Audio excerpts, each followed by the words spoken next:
Bom dia, senhoras e senhores. Hoje é 20 de setembro de 2023. São 8 horas da manhã. E Toffoli, do STF, Dias Toffoli, descobriu um esquema surpreendente no Tribunal Regional Federal da 4ª Região. A recente decisão da 8ª turma do TRF4, Tribunal Regional Federal da 4ª Região, que declarou suspeição do juiz Eduardo Apio para atuar nos casos da Lava Jato, utilizou argumentos dos ministros do STF no processo no qual o ex-juiz da operação, Sérgio Moro, foi considerado parcial para julgar o presidente Lula. O Toffoli descobriu, só para adiantar para você, o Toffoli descobriu que essa 8ª turma, que está na mira da lei pela festa da cueca, por ter sido chantageada por Moro, conforme o ex-deputado Tony Garcia denunciou, essa ação do TRF4 contra o juiz Apio mostra basicamente que foi usado o mesmo argumento para condenar Moro pelo STF, mas é pior ainda. A conspiração era tão descarada que o TRF4 inverteu os critérios de Moro e de Apio. Então o Moro, ele foi absolutamente absolvido apesar das provas escancaradas de corrupção. E, na verdade, o que está sendo dito é que o TRF4, na sua 8ª turma, agiu sob coação de Sérgio Moro. Esse é o foco da investigação.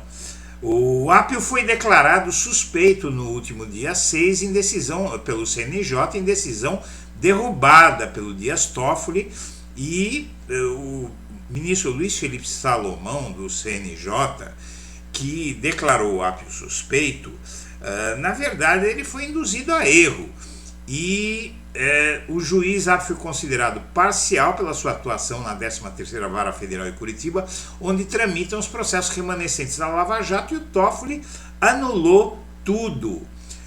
O caso é que a decisão da Corte Regional foi chamada de ilegal por Dias Toffoli, e também do TRF4, e também declarou a nulidade de todos os atos assinados por ele até aquela data. Em seu voto sobre Apio, o relator do TRF4, Loraci Flores de Lima, citou o julgamento do habeas corpus, que considerou o Moro suspeito. Veja só que ironia, na verdade parece até que eles tentaram fazer uma piada. Não se cuida de discutir aqui se o juiz, na sua dimensão subjetiva, nutria afeição ou desapreço pelo acusado, foi o argumento do TRF4. Na decisão de terça a favor do Apio, o Toffoli questiona o fato de o TRF4 ter tido posição diametralmente diferente no ano passado, quando pedidos de afastamento de Moro foram negados. Essas solicitações, no entanto, foram julgadas em sua maioria por outros magistrados. O fato é que os indícios do Toffoli, que o Toffoli usou, são de que havia alguma razão para o TRF4, na 8ª turma, pelo menos, ter feito o que fez. Mas, na verdade, tem uma outra coisa. Um dos envolvidos nesse caso todo é um ex-presidente do TRF4, do tribunal inteiro, desse prédio inteiro que você está vendo, que é o Carlos Eduardo Lenz, não é? Aquele ex-presidente do TRF4, que presidiu o tribunal na época em que o desembargador Favretto, em 2018, deu habeas corpus para o Lula, que foi cancelado pelo Moro, quando um juiz de primeira instância ele anulou uma decisão de um desembargador, que é uma coisa maluca. A primeira instância anulou um ato da segunda instância. Seja como for, agora chegou a hora de o TRF4 responder pelos crimes na 8ª turma e, na verdade, aí a gente tem uma suspeita de que o tribunal inteiro pode estar comprometido. Além disso, Flávio Bolsonaro agora ameaça o presidente Lula caso ele indique o Flávio Dino ao STF. É uma ousadia sem tamanho, mas agora, se o Dino já estava com um pé dentro do STF, o Flávio Bolsonaro acaba de colocar os 2 pés do Flávio Dino dentro do STF. Ele diz que a oposição vai tumultuar a vida de Dino se ele for indicado ao STF. Não são só os petistas que estão em polvorosa com a possibilidade de que Lula escolha o atual ministro da Justiça e Segurança Pública, Flávio Dino, para assumir o lugar de Rosa Weber no STF.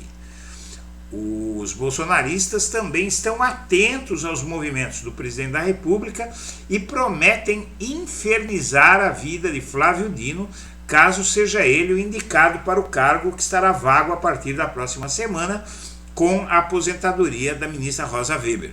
Nos últimos dias, o Dino ganhou força e o status de favorito nos bastidores de Brasília, alavancados pelo apoio dos ministros do Supremo, Gilmar Mendes e Alexandre de Moraes.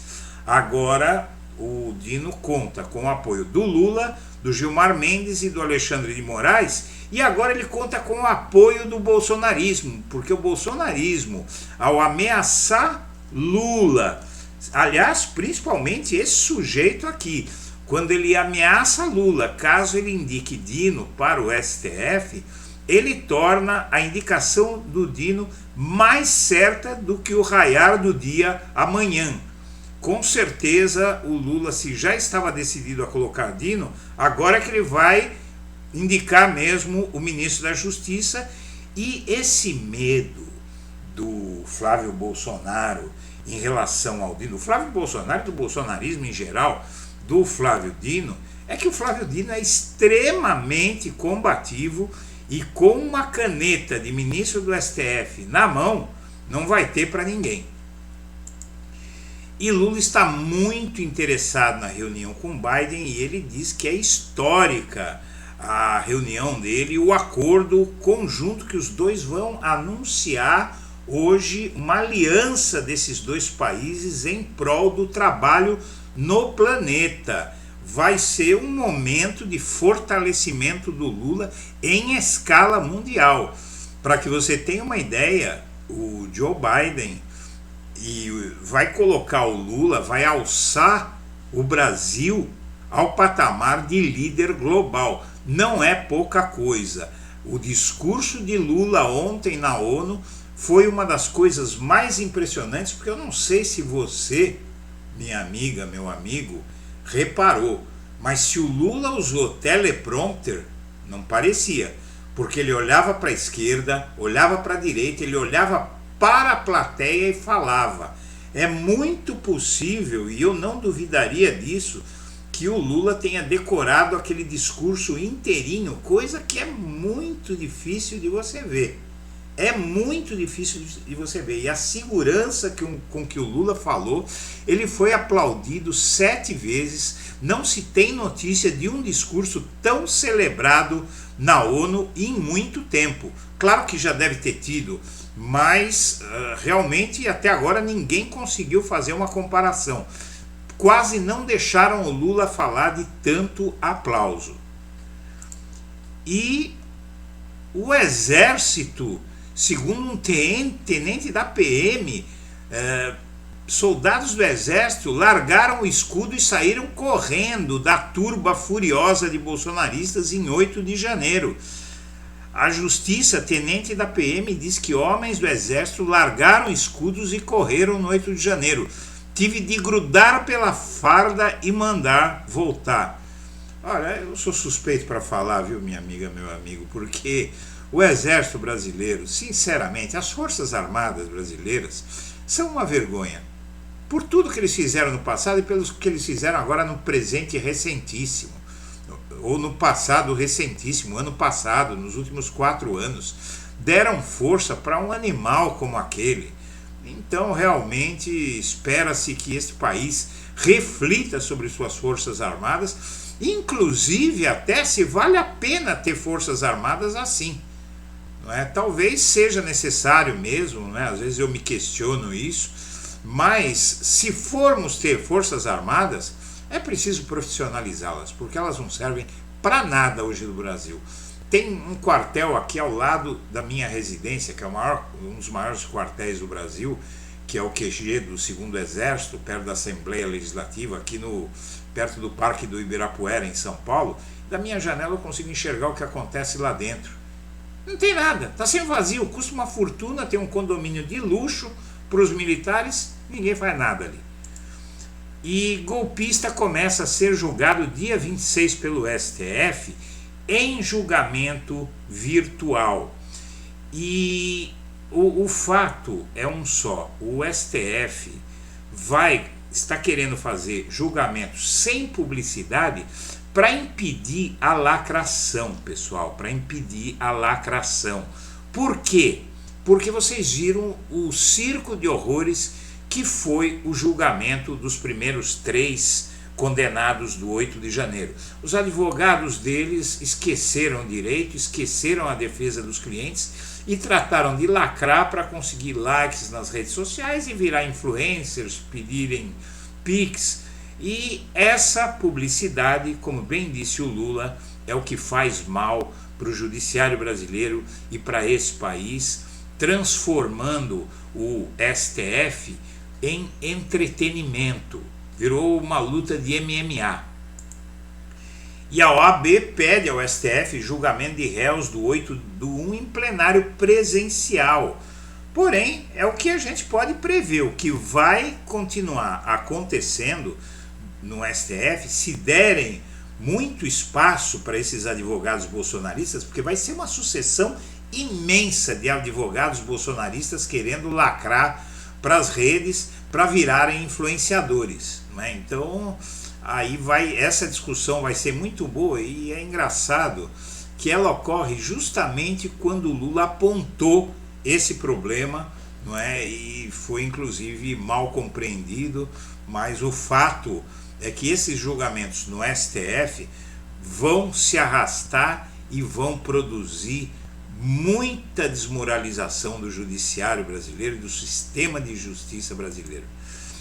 Deputado de direita critica a proposta para proibir o casamento homoafetivo.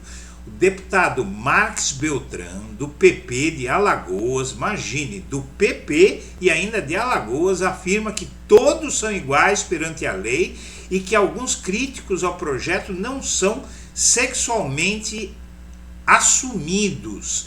Veja só, eu assisti ao pronunciamento desse deputado de direita de Alagoas, o estado do Collor, o estado do Lira, não é?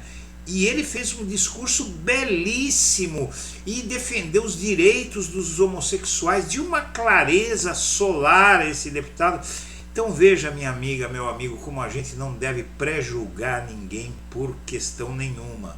Eu sinceramente ainda estou interessado depois em conhecer a trajetória desse deputado, que apesar de ser de direita, se mostrou muito mais progressista que muito progressista por aí, e algo que eu nunca vi na direita brasileira. Ainda vou voltar a esse assunto aqui no canal. O que existe de fato sobre Gleisi Hoffmann no Ministério da Justiça? Nada, é fake news. A Gleisi é advogada, mas ela sempre fez uma carreira totalmente afastada do direito. Seria um escândalo colocá-la no Ministério da Justiça, não é? Porque não é a área dela. É a mesma coisa que colocar um advogado para ser ministro da Saúde porque ele é advogado. Não tem nada a ver, inventaram isso, e como toda fake news se espalhou com a força de fogo em grama seca. Pastores golpistas que fizeram mais de 50 mil vítimas são alvo da Polícia Civil do Distrito Federal. 50 mil vítimas.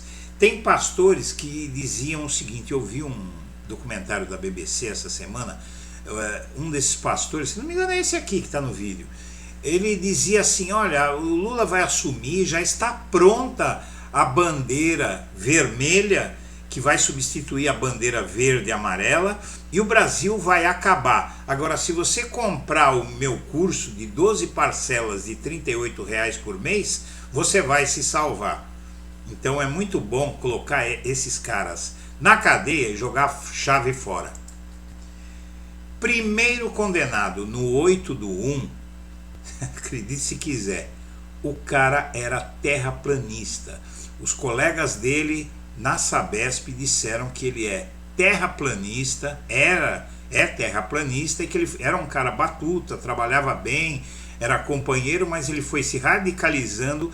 Esse é mais uma vítima do bolsonarismo. E ele chegou a bater o carro numa discussão sobre a Terra ser plana. Ele estava com os colegas no carro defendendo que a Terra era plana e ficou furioso e acabou batendo o carro com todo mundo dentro. Senhoras e senhores, eu agradeço a atenção e estaremos de volta a qualquer momento em edição extraordinária. Um abraço para todo mundo.